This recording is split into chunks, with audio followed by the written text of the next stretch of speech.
Hello students, so this is going to be the lesson 8-3 notes, solving quadratic equations.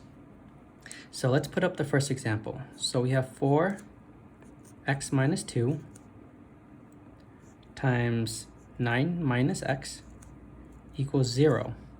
So how do we solve for this? All right, so we have two factors, two things multiplied with each other, and it must equal 0. So if we think about this logically, one of these two things must equal 0, because if this was 0, it doesn't matter what this one is. 0 times anything is 0. And if this part is 0, it doesn't matter what this part is. This times 0 is still 0. So we have to set each one of these factors equal to 0. So I'm going to do that here. So 4x minus 2 equals 0, and 9 minus x equals 0. We have two equations. This is a two-step equation. We can go ahead and solve for x for both of them. Add 2. So we have 4x equals 2. And then divide by 4. And then we can reduce this. So x is equal to 1 over 2. 2 over 4 is the same thing as 1 over 2. Same thing over here. Let's go ahead and add x to both sides. We have 9 equals x. And then those are our two answers. So when you plug this into your homework, you're going to plug in 1/2 and then comma 9 into your homework. All right, let's go with the second example now. So we have x squared minus 9x plus 20 equals 0. So one thing to remember about solving quadratic equations is it must equal 0.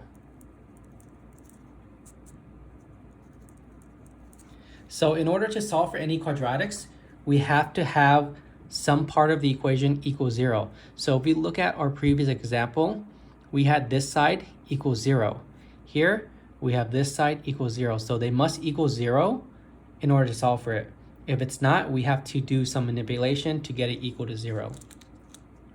All right, so this here, if we refer back to chapter 7, this is a polynomial here. So we have to find two numbers that multiply up to this, that also add up to this.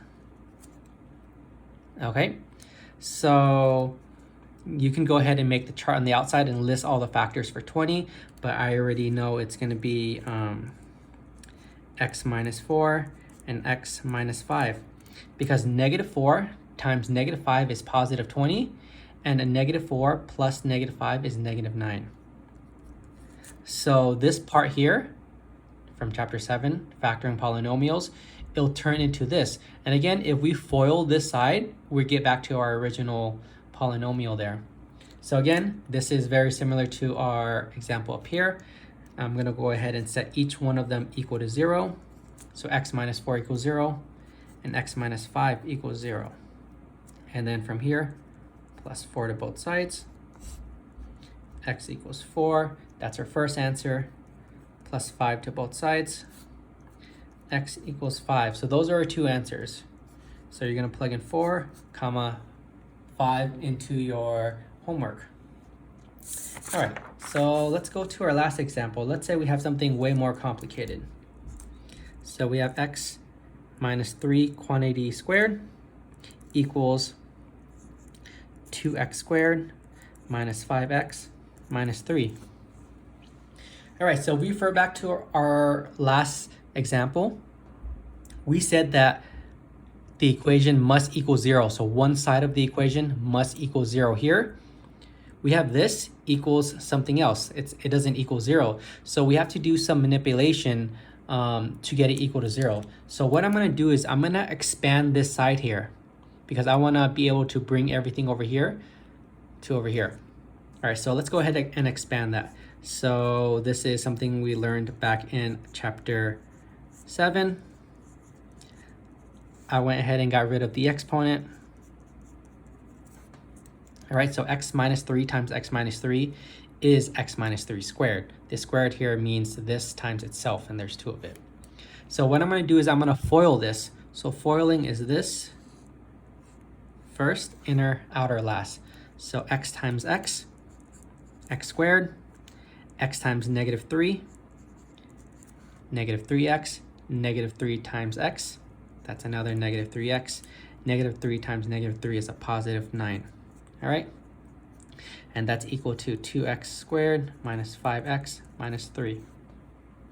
So what I'm going to do is, since this x squared term is bigger than this one, I'm going to take everything over here and move it over here. So I'm going to do the opposite.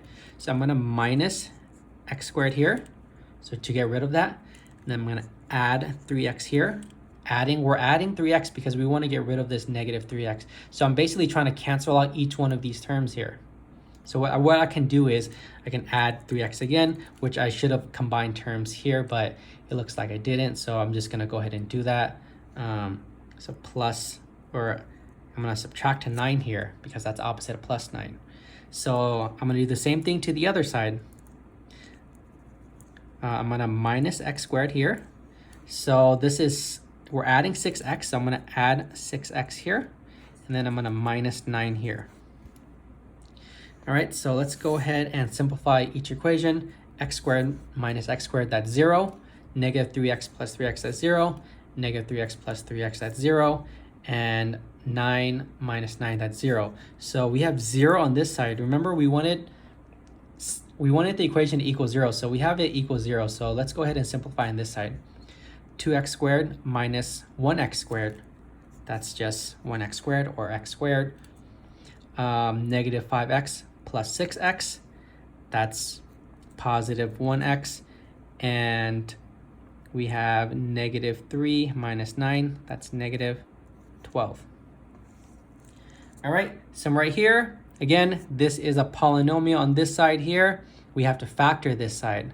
So what will multiply up to -12, that will also add up to 1. Remember, there's like a hidden 1 right there in front of the x. So you guys can, when you're doing this on your own, you can make a chart on the side, but I can already do this in my head. I'm going to make the 2 parentheses here, put the x's there, and I know it's going to be +4 and -3, because +4 times -3 is -12. +4 plus -3 is +1. So these are the factors here. And again, I'm going to say each one of these equal to 0. X plus 4 equals 0, and x minus 3 equals 0. And I can go ahead and solve for each one of this equation. -4 to both sides. X equals -4, and over here, add 3 to both sides. X equals 3. All right, so that's it for lesson 8-3. The homework is due soon. I hope this helps, and good luck on your homework.